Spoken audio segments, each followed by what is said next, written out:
those who meet with the government and talk, pick up the phone, get on a Zoom call, or better yet, go in person to the government organizations that buy what they sell. Those are the people that actually sell to the government. Look, everybody listening to this wants to grow their small business with government contracts, unless you're trying to grow your large business with government contracts. Whether you're a sales executive or your own company, you're a consultant. The point is you want to be able to close those contracts. And to do that, you have to have meetings. You have to set up those meetings and talk to the government, develop those relationships to show them the product, technology, solution, or the services, talk about the services that you offer. We talk a lot about how to set those meetings up.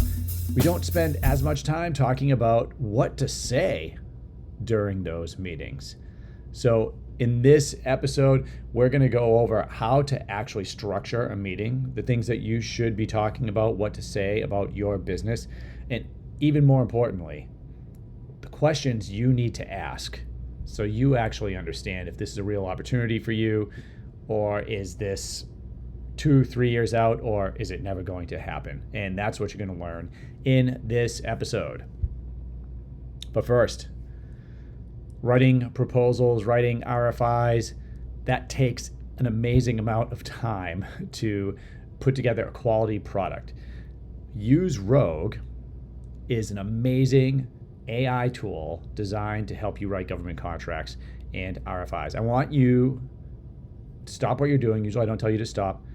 Click the Use Rogue link in this podcast and go check out their website. I believe there's a trial offer associated with the link in here. Guys, you got to try this. I just wrote an RFI response in 15 minutes using this tool. That is unheard of.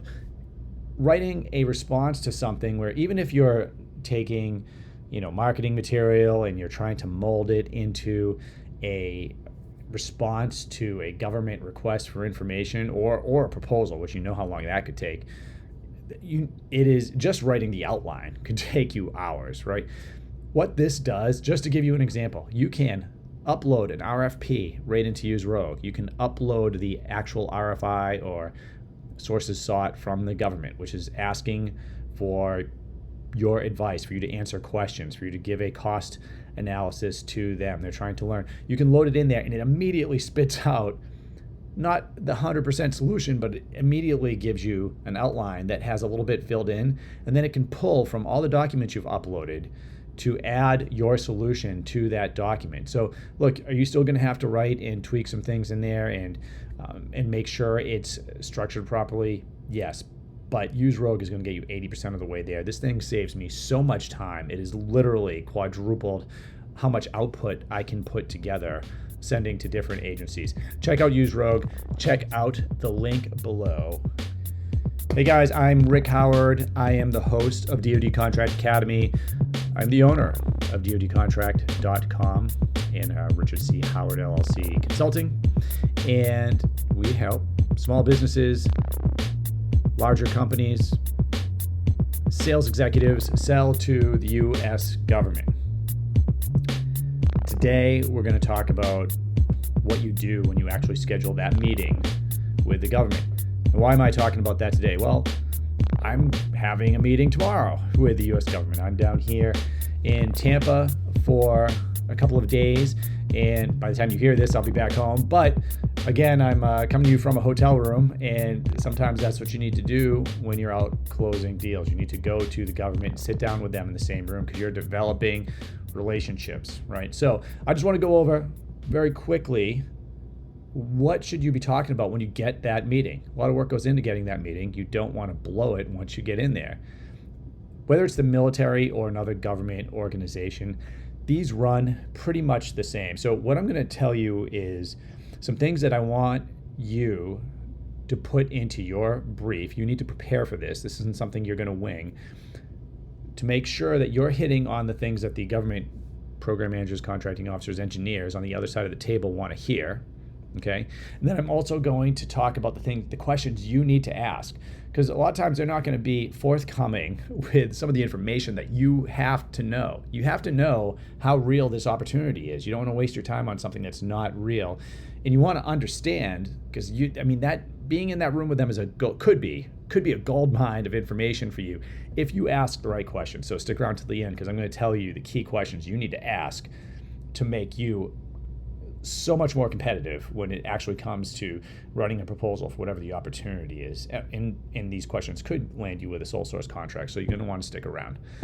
Okay, first, let's talk about what the outline is going to look like of your presentation. So whether you're using PowerPoint or something else, there are certain things that you're going to do when you step into a meeting with the government, right? A lot of these are probably similar to a commercial meeting. First thing, it's going to be introductions, right? You're going to go around the table, you're going to introduce yourselves. How much time should you spend introducing yourself? I would not spend that much time. Give them a little bit, give them enough to know that you're credible. If you're the CEO of the business, tell them you're the CEO. If you're the sales executive and you own the government account and that's the agency, if you're briefing the FBI or if you're briefing the Department of Energy and you own that account, hey, I own the Department of Energy account. Maybe let them know a little bit more, but we're not giving them a 10-minute bio on you, right? If they give that to you, that's fine, and let them talk, because government guys like to talk sometimes. Let them tell you about their background. Learn from it. Okay, there are some certain things that you can pick up there. They might even tell you, what they don't want to hear during the introduction. So you can learn a little bit during that and be interested. Don't just be thinking about the next question to ask. Listen to what their background is, what their story is. You might even make notes about that. You can bring it up in future correspondence. Next, you're going to want to have a structured overview. So whether you have a technological solution or if you have a product, you're going to have a brief overview of the product. Now, I'm a big fan of demos. So if you have a demo, if it is a technology, even if it's a service, you might have like a video or something that you can put in front of them to show them your people in action, right? But you want to give them an overview of what the technology, what the service is, and then you are going to jump into that demo if you have it, because look, you want to put something in front of them that's going to resonate with the government. And before you even get into this meeting, you should know what the problem set is. So make sure that the solution, the technology or the service that you're talking about, that you're going to demonstrate to them, make sure that this is answering their question, because you've already done your research. At this point, you should know they have a problem. This office should be trying to solve a problem, and you have the solution to that problem. What you don't want to do is put 100 different things that you do. Do not sit in front of them and tell them that you do everything under the sun, unless they ask, okay? Put the solution that they need in front of them, all right? That's what's going to resonate. Now, you can listen and look around the room to see if parts of your presentation are resonating and parts are putting people to sleep, and you can make pivots that way, okay? And also listen for questions, and we'll talk about that. But remember, put the solution to their problem in front of them. So whether that's a demo or whether that's maybe a few slides on the different things that you're providing, make sure you're really honing in on that. Okay, next thing, a couple other things we want to put in there. Do you have past performance? All right, if you are on contract with the government, you need to tell them this, because that is also going to resonate with them. They're going to want to know that you have done something successfully with the government. If you haven't, if you don't have past performance with the government, put commercial past performance on there, or at least give them some examples of where you've been super successful, and let them know if they want to talk to somebody, you can arrange that introduction for them. So that's something you want to put in there. Contract vehicles. All right, so if you're new, you're not going to have these. But if you have a GSA schedule, if you are on NASA SOUP, maybe if you're subcontracted to a prime, maybe you're subcontracting to one of the big defense companies or a smaller company, anything that you have where you've been put on contract with the government, maybe you won a SIPR in the past, you want to tell them about this, because these are all ways, these are all ways that they can get to you, that they can put you on contract. Now, things like certifications and awards, all of these things can build a little bit of confidence for the government, but you don't want to spend too much time on that. Don't make this an hour-long presentation on all of the different things that you've done and that's really scattered, that is going to put someone to sleep. You want to make sure that you're conveying the value of whatever it is that you provide succinctly and leaving plenty of time for Q&A. All right, so now what we're going to do is we're going to go into a quick pop quiz. So listen up. So, quiz question number 1, right? You get into this meeting with the government, and you are an 8A company, or you're a service-disabled veteran-owned small business, or you're a woman-owned small business, or you're HubZone, or you're any type of certification. Is that what you're leading with? Do you go in there and say, hey, we are 8A, we are a woman-owned small business, and we know you have to give contracts to businesses like ours, and that's how you lead in? True or false? That's a good idea. True or false? Okay, that is a big F. F minus. Don't ever do that, okay?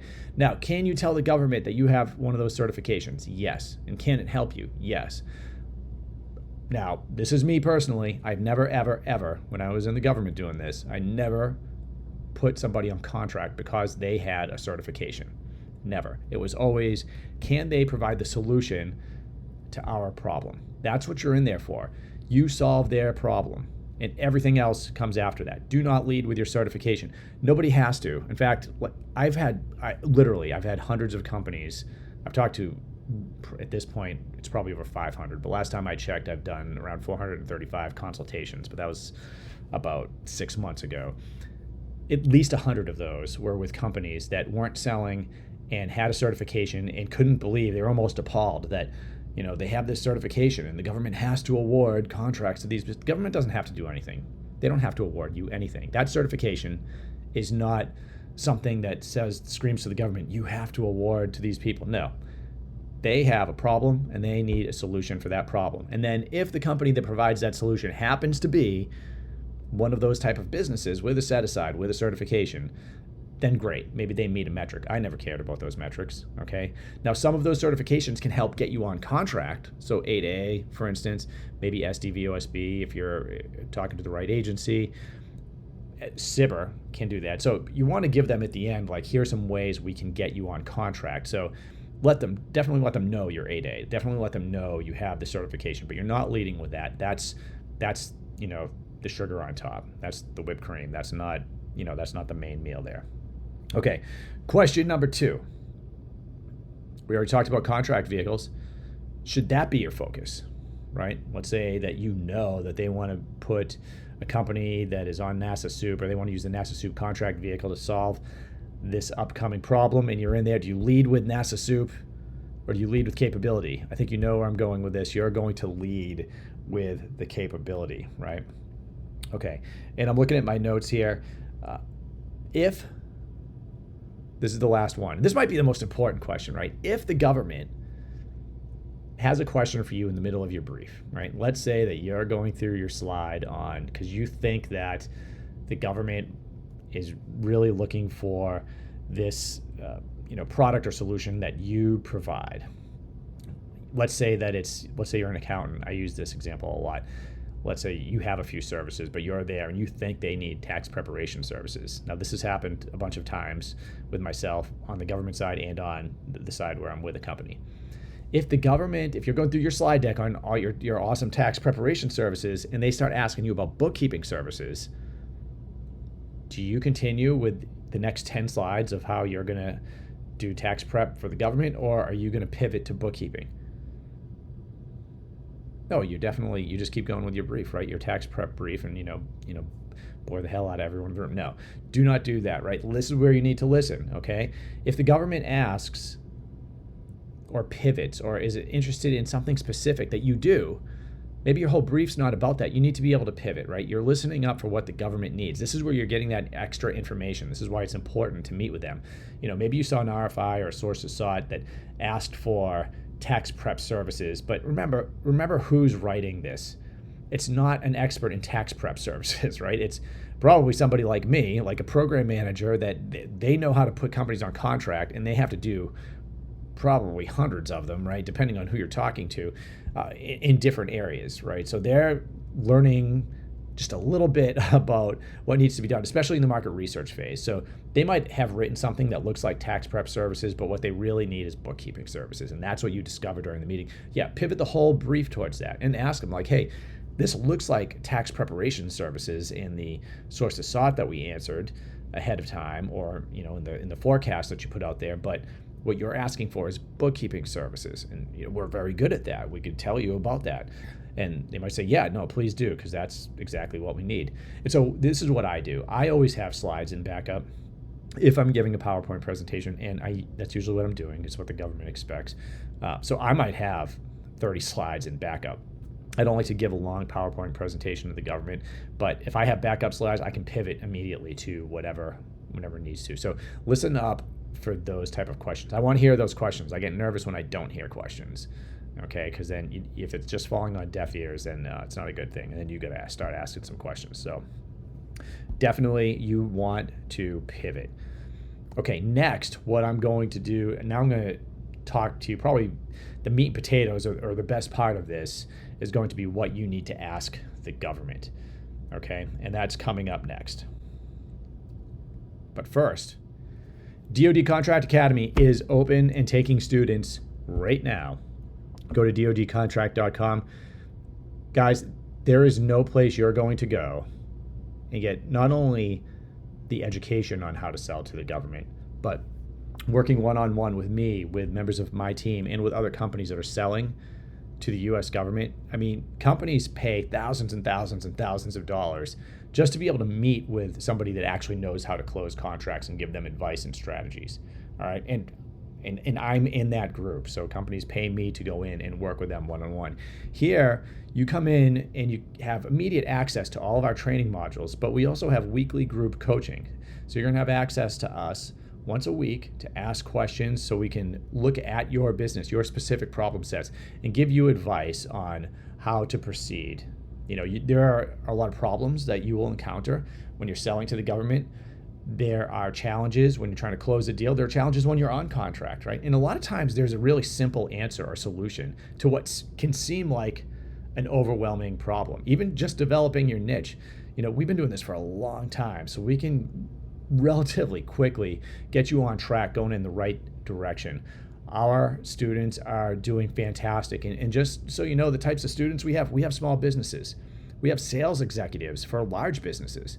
We have even consultants that are in there that are business coaches advising other companies, and they want to learn a little bit about government contracting so they can help them in the right way, kind of developing their own niche. We help all three of those groups. If there's anything about government contracting, selling to the government that you're trying to do, this is going to be a great solution for you. Go to dodcontract.com, check out our offering, and I hope to see you in the academy. All right, guys, the moment you've been waiting for. What do you ask the government? What do you need to know when you're in that meeting with them?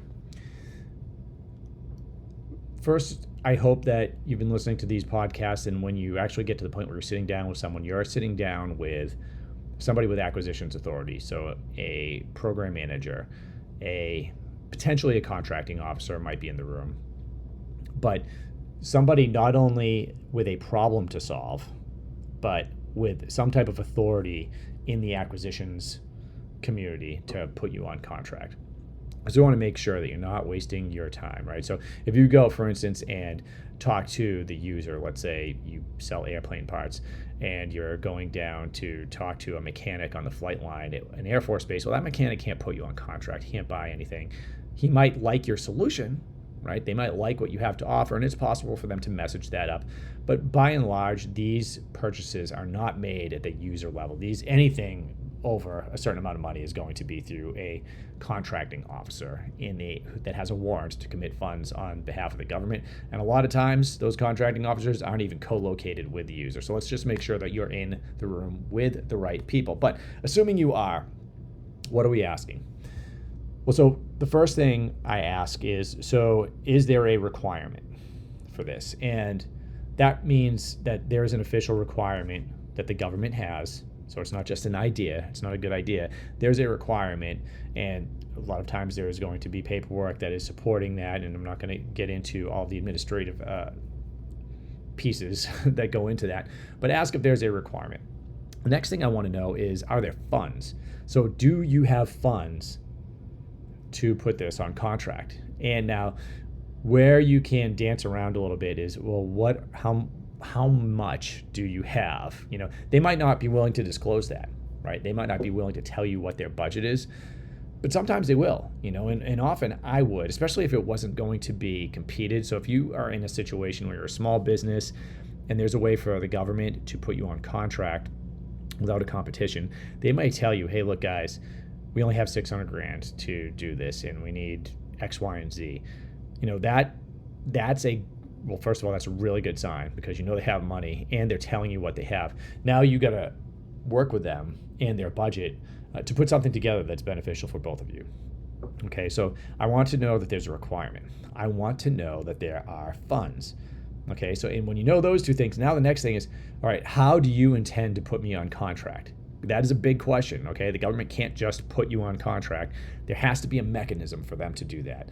And that's when we were talking about contract vehicles, right? So now you don't have to be an expert on contract vehicles, but you want to know how the government, if they have a way to put you on contract.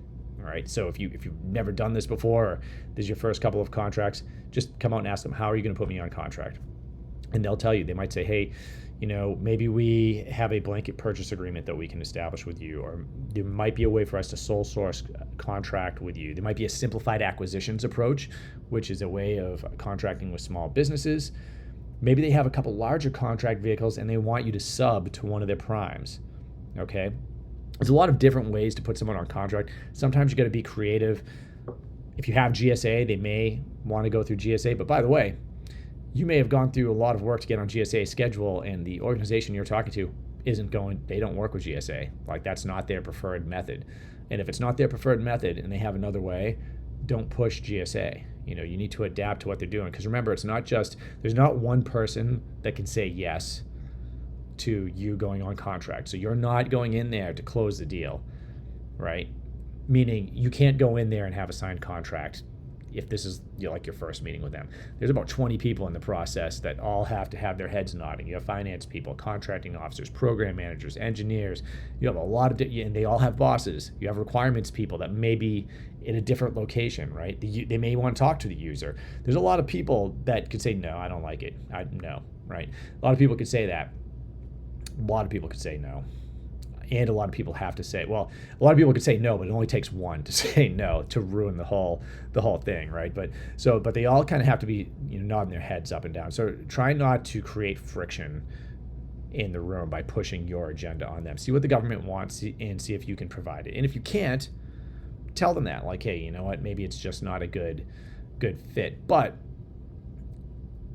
if you can do it with a partnership, and you're willing to do that, tell them that, right? So and that's just sales, right? Hey, the government might say, hey, can you do, I need this security feature, or I'm looking for this kind of user interface.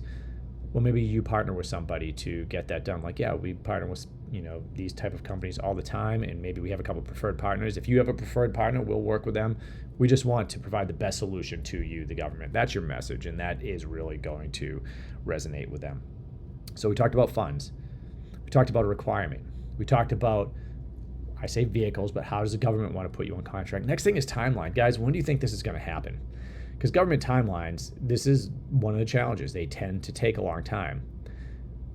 But every now and then they don't, right? So a BAA, for instance, this could be another way the government may put you on contract. BAA is a broad area announcement. A lot of times a military or government organization will keep these BAAs can be active year-round, essentially. And you can maybe submit an idea to the BAA through a white paper. They may tell you, hey, submit a white paper to our BAA and we can get you on contract. And that could be fast. I've seen that happen in 30 days. That's really fast for the government. So you want to know, hey, what's that timeline? Don't assume it's going to take 2 years. Don't assume it's going to take 30 days, because it's probably not the 30-day piece. But get an idea of when that is, because you need to be able to forecast that out and keep following up and be prepared for delays. All right, guys, that's all I have for today. Hey, go on over to dodcontract.com. Check out our program, what we have over there with the Academy. I want to see you in there. I want to see you winning contracts, and we'll see you next week.